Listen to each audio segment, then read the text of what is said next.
You know, folks, they usually say just when you think it's all over, they got one more in them. They do.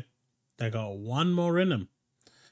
At a time when Japan does not want to attract attention, they do not want to attract the eyes of the regulatory bureaus and the institutions around the world to look at them for their kind of monopolistic ways in not promoting foreign goods in their country. Sony turns around and gives them the middle finger and decides that it is still going to fight the Activision Blizzard case. At a time when they're being hacked left, right, and center, they are having to lay off all that staff, they are closing studios, and so much more, not forgetting cancelling games. The best way to spend their money is not retaining staff, is not retaining talent. The best way to spend their money is to continue to fight the good fight against Microsoft with the FTC to try and block a deal that's already been approved. To try and block a deal that's already been passed. I shit you not, this is going on right now. And as you can see here, Sony is still trying to help the FTC fight the Microsoft Activision Blizzard acquisition. Sony recently responded to a subpoena from the FTC and decided to cherry pick their responses. And as we can see down here, there's a whole kind of article, well, a deposition. So let's just read it, right? Let's go through it. This is what it is. Respondent Microsoft Corporation motion to certify to the Commission a request for court enforcement of subpoena duties taken issued to non-party Sony Interactive Entertainment. So Sony decided that they're going to team up with the FTC, right? I mean, it's not like they have enough of their laundry already plastered over the internet. It's not like people aren't playing Wolverine and apparently they're playing Venom, as we're about to see. It's not like people are completely ransacking their complete, roadmap of everything, ruining potential sales and whatnot. Because, hype sales are a big thing in gaming, right? No one's anymore kind of hyped for X-Men because they know it's coming. It's kind of like one of those games. But no. They are still trying to, die on this horse.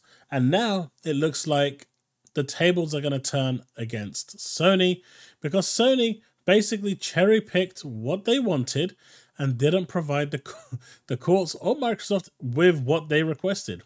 When Microsoft announced the proposed acquisition of Activision, Sony Interactive President and CEO Jim Ryan wrote to a friend and mentor that the acquisition was not an Xbox exclusivity play at all, which is correct, and that Sony Interactive Entertainment would be more than okay if the deal were consummated.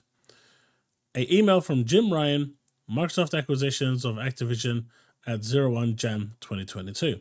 So Jim Ryan had already, understood that this wasn't a power play on, exclusivity. Maybe a few games would go exclusive, all the games would go onto Game Pass, but ultimately there was a bigger fish to fry here, and that was the mobile market. They wanted that mobile market and they wanted that live service money.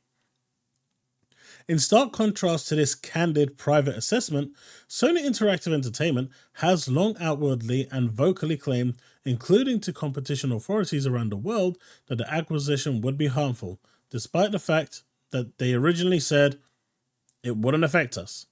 Just days after Microsoft prevailed in the FTC's preliminary injunction, Sony Interactive Entertainment inked a 10-year licensing deal with Microsoft for Call of Duty. So it is a 10-year deal.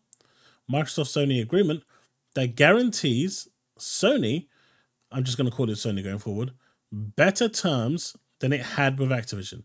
So not only is Sony now getting 10% more revenue from each sale, because with Activision they got 20%, here they're getting 30%.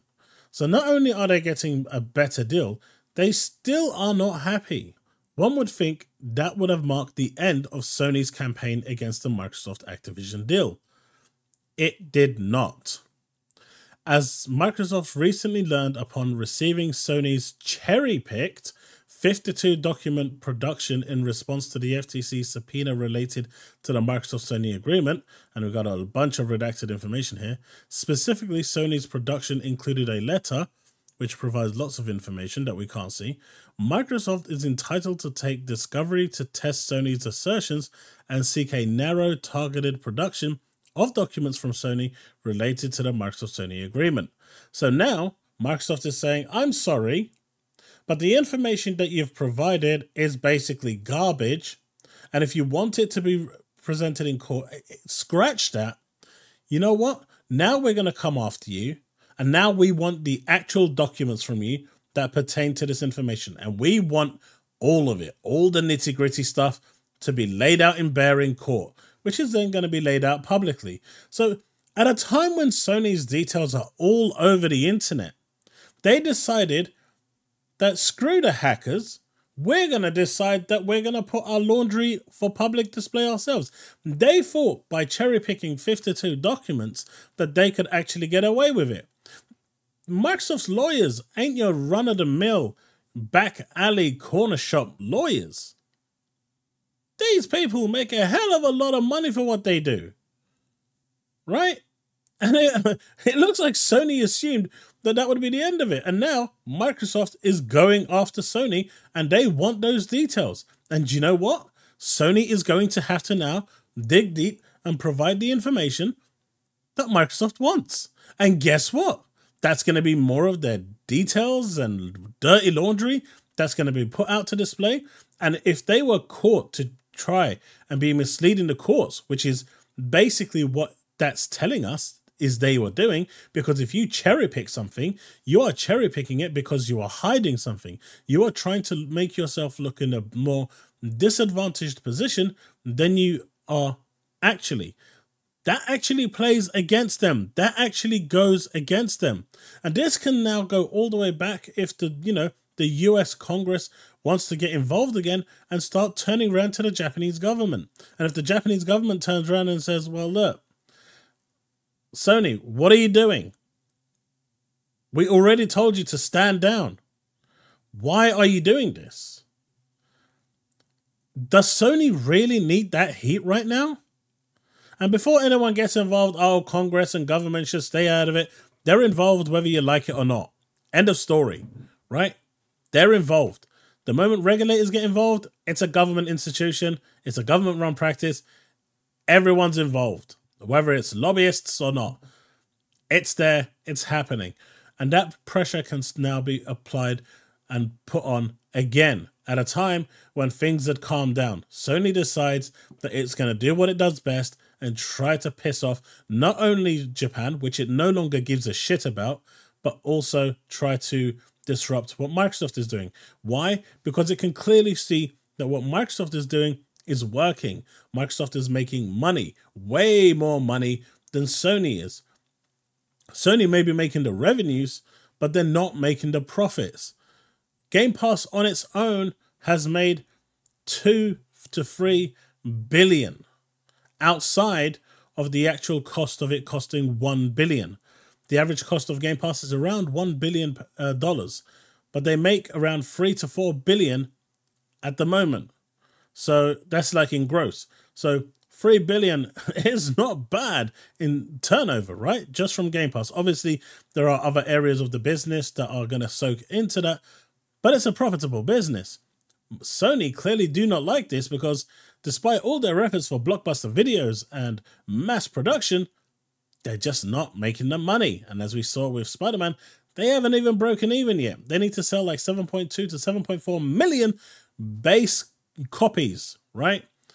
We're talking digital copies almost to break even. The moment you apply that to a disc product or to a bundle, that's going up to around 8 million copies potentially or more. So that's a lot. That Marvel deal is not a good one. But Sony has not committed to produce a single document in response to Microsoft's subpoena and has insisted that its production to the FTC is sufficient to satisfy Microsoft's subpoena, despite not having conducted proper custodial searches. And clearly, everything they provided makes them look good and makes everyone else look bad and doesn't even answer the question. Whether the FTC is going to accept that or not is different, but the courts won't. Microsoft therefore moves pursuant to 16 CFR for an order certifying to the Commission a request to enforce Microsoft's subpoena in federal district court. So Microsoft turned around and said, you know what? If you're not going to supply the documents that we've requested to the FTC, fine. We're just going to go to the court, to the federal court, to the district federal court, and turn around and tell them to give you a subpoena, one that you cannot turn down. You want to play games? That's fine. We'll just tell them that you aren't cooperating, you're making things difficult, you're clearly hiding something, and that we need the court now to step in to actually get that information to find out what it is that your dirty laundry is actually hiding, where it is you're actually lying. Because only liars try to hide stuff, right? Only people that have something to lose hide stuff, right? No one that has nothing to lose would purposefully go out their way to cherry pick documents to hide things because they've got nothing to hide. What is Sony exactly trying to do here? What is it they're trying to, entertain here? The ABK deal is done. The ABK deal is over. Move on. You've even got a better deal with Call of Duty. What's your problem? It's not like Diablo or Overwatch is ever going to come off of PlayStation. You're still going to funnel that money to Microsoft, whether you like it or not. Microsoft is happy to take your money, and your fans are happy to play the games. It's a win-win situation. You're still getting a better deal, at least for the next 10 years. Who knows what's going to happen after 10 years? And as you can see here, granting respondents' motion to certify district court enforcement of subpoena issued to a non-party, basically to Sony, because the party in favor, in actual question, is of course the FTC. This is ridiculous that Sony is still going after this, and at a time when they're bleeding money, running low profits, record low profits, at a time when they can't even break even, they're laying off staff, they're cancelling games left, right, and center because they can't actually fund those games. They are still going after this and wasting money. And then you got the PlayStation fans jumping for joy because they think this is going to go somewhere. The delusions of grandeur are quite epic. And the amount of money Sony decides that it can waste is crazy. But, let's waste money on this, right? Let's waste money on a losing battle, on a battle that we will 100% lose. But let's not keep our staff retained at a time during Christmas, which is, one of the most festive years possible. Let's give our staff the best Christmas present we can possibly give them by turning around and telling them, you're fired. That is the Sony way, folks. They're more interested in running after a lost cause than trying to be a good company, at least to their staff. Forget the customers. At least to the people that made them who they are. So this is how we are right now. They are playing everything allegedly. Apparently, my review of the Venom PC build, shockingly good. Web slinging as Venom is insane. FPS is insane. Riot Mission had a bit of glitches, but guys, holy we are so effing back. Make sure you compile whatever. People are already here saying that, it's fake and all that, but whatever. I don't know if it's real. I don't know if it's fake. But at a time when all their laundry is out in the open for them to be exposed and exploited, they want to die on that FTC trial. And of course, then we have this final slide that I'm going to go with. As you can see here, no PlayStation 5 Pro or PlayStation 6 mentioned in a 15-year roadmap. So in that big roadmap that they had of not just games but everything else, nothing was mentioned for next-gen consoles. That would have actually come out just like it did with Microsoft's one, with their refresh. PS5 install base, including PS4, is 136 million as of March 2023. 117 million is PS4. So as of March, they only had 20 million units sold, I guess. 19 million units sold. PS5 lost 50% profit, and we'll see that here. PlayStation games and services suffer over 50% operating income drop year over year. Sony posted their Q2 earnings report for the fiscal year 2022, and it shows that their gaming division with PlayStation has suffered a rather dramatic drop in operating income. This massive drop is about roughly 60%, well 59% when converted to USD. Such a massive drop-off comes due to the Japanese yen weakening, but also with other major factors. We have PlayStation 5 has only declined software sales and profit all gen. They've been on a constant decline all generation, apparently. Well, this is at least up until March, right? We don't know what's happened. We don't know the numbers as of March to where we are right now. And I assume Spider-Man would have boosted it a little bit in terms of sales, but overall profits would still be down because they haven't broken even. PlayStation sold 50 million peripherals this generation. I guess now that because everything's regarded as peripherals. And if we look at this, in 2019, their unit sales was 245 million, then they went up to 338.9 million. 2021, they dropped down to 303.2 million. And of course, 2022, they dropped down to 264.2 million. These numbers speak for themselves. They're not in the best of places. And as we can see here, we come back to this again. 2022, the profit for the financial year was 782,821,000. For the year ending 31st March 2023, they made 317 million profit. That's a big drop from the 782. That's like a 59-60% drop in profits. It's huge, and they're hemorrhaging a lot right now. And as this joker's here, Wolverine is an Xbox, it's not playable on Xbox. Wouldn't be surprised if they actually did manage to get it with the dev kits, but